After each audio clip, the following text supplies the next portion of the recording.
Pada masa itu, Israel sedang berada dalam kegelapan rohani yang dalam. Raja Ahab bersama istrinya Isabel dari Sidon telah menyesatkan bangsa Israel untuk menyembah Baal, dewa hujan dan kesuburan bangsa kafir. Bait-bait Tuhan dibiarkan kosong, sementara mezbah-mezbah Baal berdiri megah di setiap bukit. Para nabi Tuhan diburu, dibunuh, dan disembunyikan. Di tengah kekelaman itu, muncul seorang pria sederhana dari pegunungan Gilead, Elia orang Tisbe. Elia bukan dari keturunan bangsawan, bukan imam, bukan orang yang berpendidikan tinggi. Namun api Tuhan menyala dalam hatinya. Ia hidup di padang yang sunyi, terbiasa berdoa dan mendengar suara Tuhan dalam kesunyian. Dan pada suatu hari suara itu berbicara, "Pergilah, hadapilah Ahab dan katakan firman-Ku." Dengan langkah mantap, Elia menempuh perjalanan menuju istana Samaria. Di sekelilingnya tanah mulai retak karena kekeringan yang melanda. Namun di matanya ada cahaya iman. Demi Tuhan yang hidup, Allah Israel yang kulayani, tidak akan ada embun atau hujan pada tahun-tahun ini kecuali kalau kukatakan. Ketika ia berdiri di hadapan Raja Ahab yang bermahkota, Elia tidak gentar. Dengan suara lantang ia berseru, "Demi Tuhan yang hidup, Allah Israel yang kulayani, tidak akan ada embun atau hujan pada tahun-tahun ini kecuali kalau kukatakan." Kata-kata itu menggema di ruang takhta, menebar keheningan yang mencekam. Para prajurit terdiam, Isabel menatap tajam, dan Ahab menggertakkan gigi dalam amarah. Namun Elia sudah pergi dengan perintah baru dari Tuhan. "Pergilah dan sembunyikan dirimu di tepi sungai Krit." Sejak saat itu langit menutup pintunya, awan-awan lenyap, matahari membakar bumi tanpa ampun. Ladang-ladang menjadi gersang, sungai-sungai mengering, ternak mati, dan rakyat kelaparan. Baal, dewa hujan yang mereka sembah, tidak bisa berbuat apa-apa. Sementara itu, di tempat tersembunyi, seorang nabi sedang berdoa dengan tekun, menjaga perintah Tuhan, dan menunggu waktu yang ditentukan. Elia tahu bahwa firman Tuhan bukan permainan, demi menanggung penderitaan bersama bangsanya. Namun di hatinya ada keyakinan. Hujan akan datang hanya bila Tuhan menghendaki. Ia tidak tahu apa yang akan terjadi selanjutnya. Tetapi ia tahu satu hal, lebih baik taat pada suara Tuhan daripada tunduk pada raja manusia. Di tengah kekeringan yang melanda seluruh negeri, Tuhan sedang mempersiapkan sesuatu yang besar. Terima kasih tentang iman yang mamir, doa yang menggetarkan langit, dan api surgawi yang akan membuktikan siapa Allah yang sejati. Dan semuanya dimulai dari satu suara. Suara seorang nabi yang berani berdiri di hadapan raja dan berkata, "Demi Tuhan yang hidup."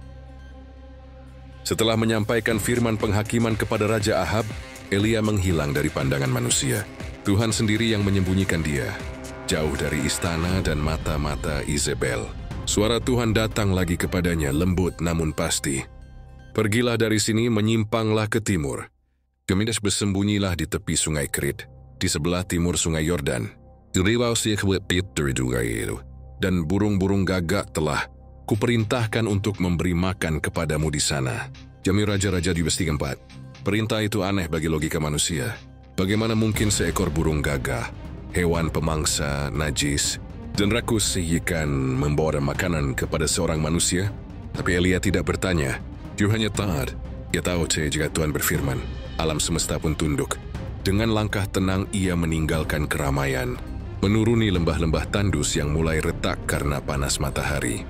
Setelah perjalanan jauh, ia tiba di sebuah lembah kecil di tepi sungai Krit. Airnya masih mengalir jernih, terlindung oleh batu-batu besar dan pepohonan gurun yang kering. Disitulah ia berdiam, sendirian bersama Tuhan. Hari pertama, pagi menjelang. Elia duduk termenung, berdoa di bawah pohon arar. Tiba-tiba, sayap berderu di udara. Seekor burung gagak hitam melintas, lalu menjatuhkan sepotong roti di hadapannya. Tidak lama, burung lain datang membawa potongan daging kecil. Elia menatap kagum, janji Tuhan nyata. Setiap pagi dan petang, burung-burung itu datang seperti utusan surgawi, mengantarkan makanan tepat waktu. Di antara kesunyian lembah, Elia menikmati damai yang tidak bisa diberikan dunia. Hari demi hari berlalu. Di siang hari, panas membakar. Di malam hari, bintang-bintang bersinar seperti obor di langit. Di tengah kesunyian, Elia belajar satu pelajaran penting. Ketika dunia menolakmu, Tuhan memeliharamu dengan cara yang tidak pernah kau bayangkan. Dinamika musim terus berjalan. Tanah semakin kering, awan tak lagi terlihat, dan matahari mengeringkan sungai-sungai kecil. Suatu pagi Elia bangun dan mendapati air sungai mulai menyusut. Hari berikutnya, aliran itu tinggal setetes, hingga akhirnya sungai Krit pun kering. Bagi manusia biasa, itu pertanda bencana.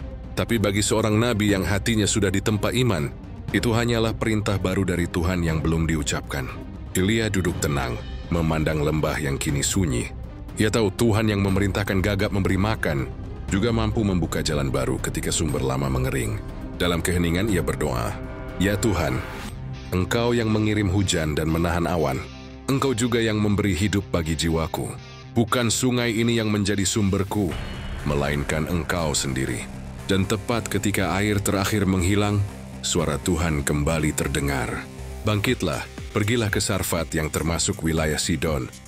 Di sana seorang janda telah kuperintahkan untuk memberi makan kepadamu." Sekali lagi Elia harus berjalan, meninggalkan tempat perlindungan, melangkah menuju negeri asing, demi percayakan hidupnya kepada janji Tuhan yang belum ia lihat. Namun di langkah kakinya, iman tumbuh semakin dalam. Ia tahu kini, bahkan di padang gersang pun Tuhan tetap setia. Setelah sungai Krit mengering, Tuhan mengutus Elia menuju Sarfat, sebuah kota kecil di wilayah Sidon, negeri asal Isabel, musuh utama Elia. Ironisnya, Tuhan mengirim nabinya bukan ke rumah orang kaya di Israel, melainkan ke rumah seorang janda miskin di negeri penyembah Baal. Elia berjalan jauh di bawah terik matahari, melewati gurun gersang dan bukit berbatu. Tubuhnya lelah, langkahnya berat, tetapi imannya tetap menyala. Cuma taso, setiap langkahnya dipandu oleh Tuhan yang setia. Setelah perjalanan panjang, ia tiba di gerbang kota Sarfat. Di sini sebelah, ia melihat seorang janda sedang memungut ranting-ranting kecil. Pakaian wanita itu lusuh, wajahnya tampak letih, dan di matanya ada bayangan putus asa. Dengan suara lembut Elia berkata, "Tolong ambilkan sedikit air bagiku untuk kuminum." Wanita itu beranjak hendak mengambil air. Tapi Elia menambahkan, "Bawalah juga sepotong roti di tanganmu." Wanita itu berhenti. Matanya menatap Elia penuh sedih. "Demi Tuhan Allahmu yang hidup," katanya pelan, "aku tidak mempunyai roti, hanya segenggam tepung dalam tempayan dan sedikit minyak dalam buli-buli. Aku sedang memungut 2-3 potong kayu api untuk mempersiapkannya bagi aku dan anakku. Sesudah kami makan, kami akan mati." Kata-kata itu menusuk hati Elia. Ia tahu inilah orang yang Tuhan sebut janda yang telah diperintahkan untuk memeliharanya. Tapi bagaimana mungkin orang yang hampir mati kelaparan bisa menolongnya? Namun Tuhan telah berbicara, dan Elia percaya.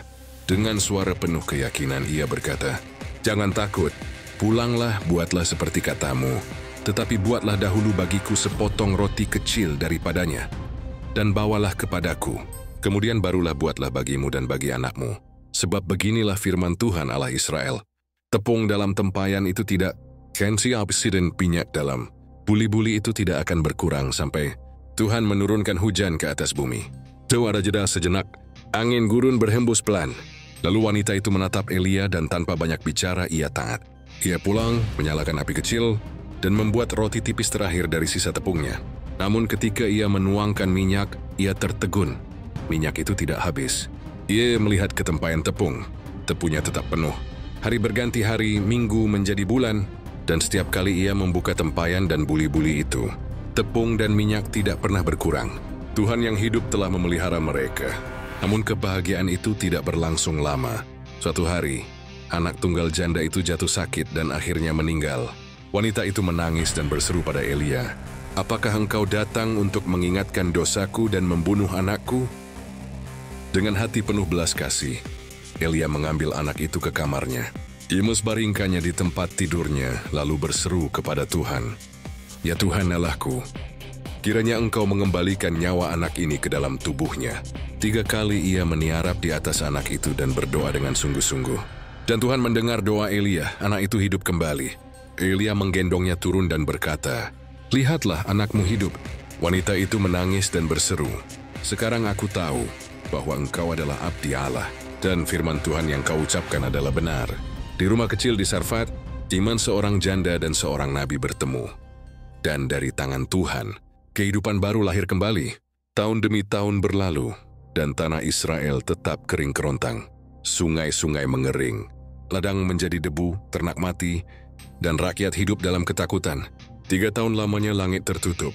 Tak ada hujan, tak ada embun. Di seluruh negeri nama Elia dibenci dan dicari. Raja Ahab menganggapnya penyebab bencana, dan Izebel masih memburu setiap nabi Tuhan yang tersisa. Namun di tengah kekacauan itu, Tuhan berbicara lagi kepada Elia. Pergilah, perlihatkanlah dirimu kepada Ahab, sebab kehendak menurunkan hujan ke atas muka bumi. Itu Raja-Raja lihat pelatau.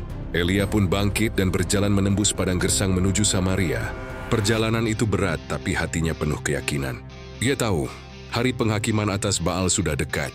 Di tengah perjalanan, ia bertemu dengan seorang pria saleh bernama Obadja, kepala istana Raja Ahab. Meskipun bekerja di bawah raja yang jahat, Obadja tetap takut akan Tuhan. Diam-diam ia menyembunyikan 100 nabi Tuhan di 2 gua, memberi mereka makan dan minum selama masa penganiayaan Izebel. Ketika Elia memanggil namanya, Obadja terkejut dan sujud di tanah. "Engkaukah itu, tuanku Elia?" katanya gemetar. Elia menjawab, "Pergilah, katakan kepada tuanmu Ahab, Elia ada di sini." Obadja ketakutan. Dia tahu Ahab telah mencari Elia ke segala negeri dan mengancam siapapun yang tidak bisa menunjukkan keberadaannya. "Jika aku pergi dan engkau menghilang lagi," katanya, "Ahab akan membunuh aku." Namun Elia meyakinkannya, "Demi Tuhan yang hidup, Yehu akan memperlihatkan diriku kepada Ahab hari ini." Maka pergilah Obadja, dan Ahab pun datang menemui Elia. Ketika mereka bertemu, Ahab menuding dengan kemarahan, "Engkaukah yang mencelakakan Israel ini?" Elia menatapnya tajam dan menjawab, "Bukan aku yang mencelakakan Israel, melainkan engkau dan kaum keluargamu, karena kamu telah meninggalkan perintah Tuhan dan mengikuti Baal." Lalu Elia menantang Ahab, "Kirimlah seluruh Israel ke Gunung Karmel, dan juga nabi-nabi, Baal sebanyak 450 orang serta nabi-nabi, Asyera sebanyak 400, orang yang mendapat makan di meja Izebel. Janganlah sekali akan lihat siapa Allah yang benar." Ahab setuju, maka ribuan orang berkumpul di lereng Gunung Karmel, tempat tinggi yang menghadap ke laut. Udara dipenuhi ketegangan. Di satu sisi berdiri Elia seorang diri, di sisi lain berdiri 450 nabi. Baal dengan pakaian megah dan wajah penuh kesombongan. Rakyat berdiri di antara mereka, bimbang dan takut. Elia berseru kepada orang banyak, "Berapa lama lagi kamu akan berdua hati? Kalau Tuhan itu Allah, ikutilah dia. Tetapi kalau Baal, ikutilah dia." Tidak ada yang menjawab, hanya suara angin yang berhembus di antara batu-batu gunung. Maka Elia mengusulkan ujian, 2 mezbah, 2 lembu jantan, tetapi tidak boleh ada api. Siapapun yang berdoa dan api turun dari langit, dialah Allah yang benar. Hari yang menegangkan, itu akan segera menjadi panggung terbesar bagi kuasa Tuhan. Elia berdiri sendirian, melawan ratusan nabi palsu, tapi hatinya teguh. Ia tahu, di balik langit yang tertutup, Tuhan Israel masih berdaulat. Dan di puncak Gunung Karmel yang sunyi itu, api surga bersiap untuk menyala. Langit Gunung Karmel terasa berat hari itu, bukan karena awan, tapi karena ketegangan yang menyesakkan. Rakyat Israel berkerumun di lereng, menanti siapa yang akan menang, Baal atau Tuhan Israel. Di satu sisi, ratusan nabi Baal bersiap di sekitar mezbah megah mereka. Di sisi lain berdiri seorang nabi tunggal, Elia, dengan pakaian sederhana dan mata yang berkilat oleh iman. Elia berkata kepada mereka semua, "Pilihlah seekor lembu jantan bagi kamu. Persiapkanlah itu, tetapi janganlah kamu menaruh api. Ku pun akan mempersiapkan lembu yang lain." Jadi Volsifi yang menurunkan api dari langit, dialah Allah yang benar. Nabi-nabi Baal segera mulai dengan teriakan dan tarian mereka. Dari pagi hingga tengah hari mereka berseru-seru, "Hai Baal, jawablah kami." Namun tak ada suara, tak ada api, tak ada apa-apa selain gema teriakan mereka di antara batu-batu gunung. Mereka menari dengan semakin liar, melukai diri dengan pedang dan tombak hingga darah mengalir di tubuh mereka. Tapi tetap tidak ada jawaban. Menjelang tengah hari, Elia berdiri dan berseru dengan tenang namun tajam. Terus, berserulah lebih keras. Bukankah dia Allah? Mungkin ia sedang merenung atau sedang sibuk atau sedang bepergian. Mungkin ia sedang tidur dan perlu dibangunkan. 4 buyung, lalu 8, lalu 12. Air mengalir hingga membasahi korban dan memenuhi parit di sekeliling mezbah. Tidak ada kemungkinan api bisa menyala kecuali dari surga. Elia maju menengadahkan tangan dan berdoa dengan suara yang dalam. "Ya Tuhan Allah Abraham, Ishak dan Israel, pada hari ini biarlah diketahui bahwa Engkau Allah di Israel. Dan aku ini hamba-Mu, dan bahwa atas perintahmu aku melakukan segala perkara ini. Jawablah aku ya Tuhan, supaya bangsa ini mengetahui bahwa Engkaulah Tuhan, dan Engkaulah yang membuat hati mereka berbalik. Seketika itu juga api Tuhan turun dari langit. Api itu membakar korban bakaran, kayu, batu, debu, bahkan air yang ada di parit itu. Sinar oranye menyilaukan menerangi wajah semua orang. Panasnya terasa seperti gelombang kuasa ilahi. Rakyat tertegun, lalu serentak berseru, Tuhan dialah Allah, Tuhan dialah Allah. Elia berdiri tegak, wajahnya bercahaya oleh pantulan api itu. Dia tahu Tuhan telah menjawab. Di hadapan seluruh Israel, Baal telah dipermalukan, dan Allah yang hidup dimuliakan. Hari itu, di Gunung Karmel, iman menyalakan kembali api yang memadamkan keraguan seluruh bangsa. Dan dari langit yang selama ini tertutup, Tuhan bersiap menurunkan berkat-Nya, hujan yang lama dinantikan. Gunung Karmel masih berasap setelah api Tuhan turun. Rakyat Israel tersungkur menyembah, berseru, Tuhan dialah Allah. Suara mereka bergema di lembah-lembah, menggema hingga ke laut. Di satu sisi, para nabi Baal telah ditumpas, tanda bahwa kuasa kegelapan telah dikalahkan. Namun satu hal masih tertunda, langit masih kering, belum ada hujan. Elia tahu tugasnya belum selesai. Tuhan telah membuktikan diri dengan api, tetapi kini ia akan menunjukkan kasih-Nya dengan hujan berkat.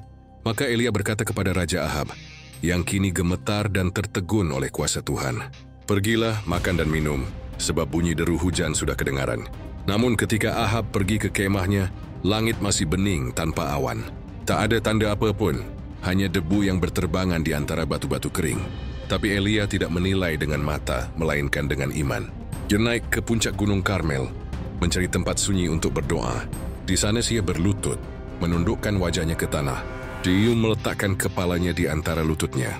Sebuah postur kerendahan yang dalam, seorang Nabi Agung yang merendahkan diri di hadapan Pencipta langit dan bumi. Dia memanggil pelayannya dan berkata, baiklah dan pandanglah ke arah laut. Pelayan itu pergi, lalu kembali dengan suara pelan.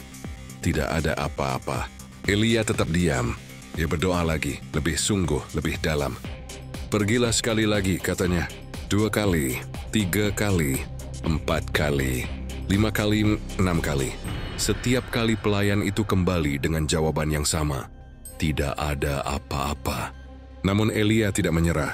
Iman sejatinya bukanlah iman yang cepat puas, melainkan yang tekun sampai akhir.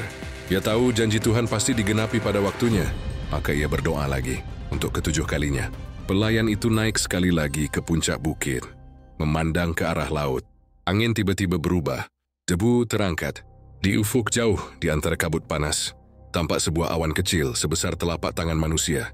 Pelayan itu berlari kembali, napasnya tersengal. Lihat, ada awan kecil naik dari laut. Elia tersenyum. Tuh cukup, ia berkata. Pergilah, katakan kepada Ahab, pasanglah keretamu dan turunlah, supaya hujan tidak menahan engkau. Langit yang tadinya bening kini berubah cepat. Awan-awan hitam berkumpul seperti pasukan surgawi. Petir berkilat di cakrawala. Angin berhembus kencang, dan dalam sekejap hujan deras pun turun. Air mengalir di lereng Karmel, menghidupkan kembali bumi yang gersang. Tetes demi tetes hujan menjadi simbol pemulihan, bukti bahwa ketika hati bangsa berbalik kepada Tuhan, langit pun terbuka kembali. Dan di tengah badai itu, Elia berdiri di atas gunung dengan pakaian basah kuyup, namun hatinya penuh sukacita. Di bawah sana, Ahab menunggang kereta kudanya melaju ke arah Yizreel. Tapi roh Tuhan turun ke atas Elia, dan mengikat pinggangnya, berlari mendahului kereta Ahab hingga ke gerbang kota. Hujan itu bukan sekadar air, itu tanda kasih. Tuhan yang kembali mengalir kepada umatnya, sebab setiap doa yang diucapkan dengan iman, sekecil apapun mampu menggerakkan langit. Hujan sudah turun, bumi kembali hidup. Namun di istana Yizreel, hati Isabel tetap sekeras batu. Ketika mendengar kabar bahwa semua nabi Baal telah dibunuh di Gunung Karmel, amarahnya menyala seperti api neraka. Ia mengeris pesan kepada Elia, beginilah kiranya para Allah menghukum aku. Sebab zibis lagi jika besok pada waktu seperti sekarang aku tidak membuat nyawamu seperti nyawa salah seorang dari mereka itu. Tunggu Raja-Raja 19:2. Elia yang baru saja menantang ratusan nabi palsu dan memanggil api dari langit, tiba-tiba takut. Ancaman seorang wanita membuat imannya goyah. Ia melarikan diri sejauh mungkin, meninggalkan Yizreel, menyeberangi padang gurun Yehuda, hingga tiba di Beersheba, perbatasan selatan negeri itu. Di sana Yesus meninggalkan pelayannya dan melanjutkan perjalanan seorang diri ke dalam padang gurun. Langit terik pasir membakar telapak kakinya, dan angin panas menampar wajahnya. Ia berjalan seharian penuh tanpa arah, kelelahan dan hancur hati. Jadi duduk di bawah sebatang pohon arar, lalu berseru dengan suara gemetar, "Cukuplah sekarang. Ya Tuhan, ambillah nyawaku, sebab aku ini tidak lebih baik daripada nenek moyangku." Kata-kata itu adalah jeritan dari hati yang lelah, seorang hamba Tuhan yang merasa gagal.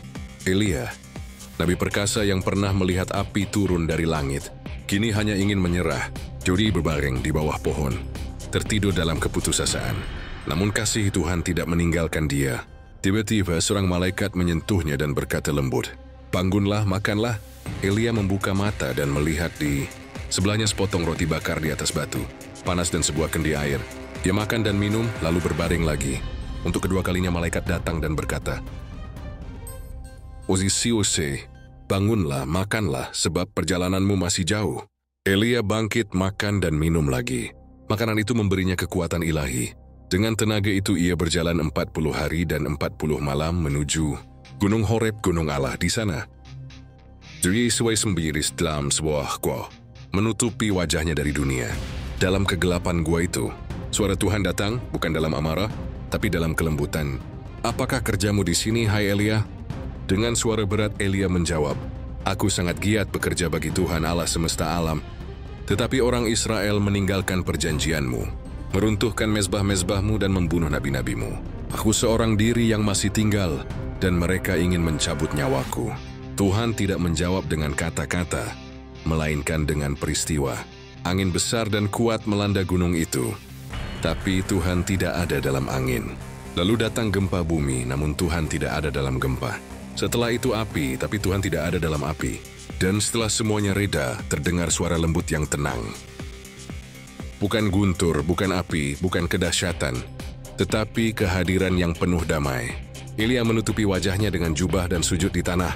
Dia tahu, Tuhan hadir dalam ketenangan itu, dalam suara kecil yang penuh kasih. Dalam keheningan itu Tuhan berfirman, bukan untuk menghakimi, tetapi untuk memulihkan arah hidup Elia. "Pergilah, kembalilah ke jalanmu melalui padang gurun ke Damsyik. Urapkan Hazael menjadi raja atas Aram, Yehu menjadi raja atas Israel, dan Elisa bin Safat menjadi nabimu menggantikan engkau." Perintah itu sederhana namun penuh makna. Tuhan sedang menunjukkan bahwa pekerjaannya belum selesai, dan Elia bukanlah satu-satunya alat di tangannya. Masih ada generasi berikutnya, masih ada rencana yang lebih besar dari dirinya. Dan Tuhan menambahkan dengan lembut, "Aku akan meninggalkan 7.000 orang di Israel yang tidak sujud kepada Baal dan yang mulutnya tidak mencium dia." Air mata menetes di wajah Elia. Ia sadarkan selama ini ia tidak sendirian. Tuhan selalu menyertai bahkan dalam sunyi. Dan di seluruh Israel masih ada ribuan hati yang setia, tersembunyi dari pandangan manusia, namun dikenal oleh Tuhan. Ketika Elia turun dari Gunung Horeb, dia bukan lagi seorang pelarian yang letih, melainkan seorang hamba yang dipulihkan. Ia membawa perintah baru, tujuan baru, dan hati yang baru. Ia belajar bahwa kuasa Tuhan bukan hanya dalam keajaiban besar, tetapi juga dalam suara lembut yang menghidupkan iman. Dari gunung sunyi itu dimulailah babak baru dalam perjalanan Elia, perjalanan menuju pertemuan dengan murid yang akan mewarisi jubahnya, Elisa. Setelah mendengar suara lembut Tuhan di Gunung Horeb, Elia turun kembali ke dunia manusia, dunia yang masih gaduh dengan dosa dan ketidaktaatan. Namun kini langkahnya berbeda. Dia tidak lagi berjalan dengan beban keputusasaan, melainkan dengan hati yang penuh damai. Tuhan telah memberinya arah baru, mencari penerus yang akan melanjutkan panggilannya. Perjalanan panjang membawanya ke Abel Mehola, sebuah lembah subur di tepi sungai Yordan. Di sana, matahari sore memantulkan cahaya keemasan di ladang-ladang luas. Seorang pemuda sedang membajak dengan 12 pasang lembu, tanda bahwa keluarganya bukan orang miskin. Pemuda itu bernama Elisa bin Safat. Elia berhenti di tepi ladang itu. Ia memandangi pemuda itu sejenak. Tangan kuat, wajah jujur, dan mata yang memancarkan ketekunan. Tanpa berkata sepatah pun, Elia melangkah mendekat dan melemparkan jubahnya ke atas Elisa. Jubah itu bukan sekadar kain, itu simbol panggilan surgawi. Elisa tersentak, namun dalam hatinya ia mengerti, ini adalah panggilan Tuhan. Tanpa ragu, ia meninggalkan lembu-lembunya dan berlari mengejar Elia. "Izinkan aku mencium ayah dan ibuku dahulu. Lalu aku akan mengikuti engkau," katanya. Elia menjawab lembut, "Pergilah dan kembalilah, sebab apa yang telah kuperbuat kepadamu itu dari Tuhan." Elisa pun kembali sejenak ke rumahnya, tetapi bukan untuk menunda, melainkan untuk melepaskan masa lalunya. Ia menyembelih lembu-lembunya, memecahkan kuk kayu untuk membuat api, dan memasak daging itu bagi orang-orang di kampungnya. Ia memberikan semuanya sebagai tanda perpisahan dan penyerahan penuh. Ia tidak meninggalkan pintu untuk kembali. Sejak waris itu, Elisa mengikuti Elia. Ia menjadi pelayannya, berjalan di belakang, mendengar setiap ajaran, melihat setiap mujizat, dan belajar setiap langkah iman dari gurunya. Elia kini memiliki teman, seperjalananku, seorang anak rohani yang akan melanjutkan api pelayanan ketika waktunya tiba. Bersama, mereka mengunjungi sekolah-sekolah nabi, membimbing umat yang masih setia, dan memperingatkan raja-raja Israel tentang jalan mereka yang menyimpang. Elisa melihat dengan matanya sendiri bagaimana Tuhan bekerja melalui Elia, air yang terbelah, minyak yang tidak habis, anak yang dibangkitkan, dan firman Tuhan yang mengalahkan kekuatan raja. Dari hari ke hari, hatinya semakin menyala oleh panggilan yang sama. Bagi Elia, kehadiran Elisa membawa penghiburan. Ia tahu bahwa pekerjaannya tidak berakhir dengan dirinya. Ada seseorang yang akan meneruskan suara kenabian itu, menjaga api iman, agar tidak padam di tengah bangsa yang mudah berpaling.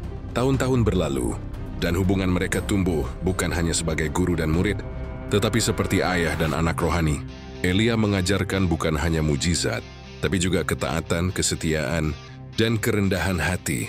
Mereka berjalan bersama melewati lembah dan gunung, berbagi makanan sederhana, dan berdoa di malam sunyi.